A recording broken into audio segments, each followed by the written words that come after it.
How to create and share WebEx meeting link. So if you want to create and share WebEx meeting link, then first make sure that you have an internet connection. After that, you just need to simply open up your WebEx application. After opening your application, now you need to just go with the plus icon, which will be on the left side or on the top of your screen.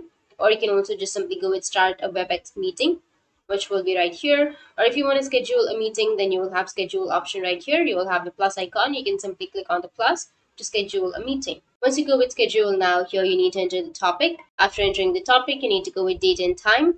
And after that, you need to go with the meeting link. So you can generate a one-time meeting link, or you can use your personal room link. And if you want to create a space with all the meeting invitees, then you just need to simply click on this and add a description. After that, you can also go with advanced settings if you want to make some adjustments. And you can add the invitees by the name or the email, or you can also remove some of them and go with schedule, which is on the bottom left, and it will be scheduled. The link, the meeting will be scheduled. So that's it. So click on schedule. And once the meeting has been scheduled, now you can share this meeting. You can go with chat, and here you will have all of the people. Now from here, you can go with add people and then enter the people's name or their email address and click on add, and the person will be added to this meeting. So that's it. And if you have any questions, feel free to comment below. Thanks for watching.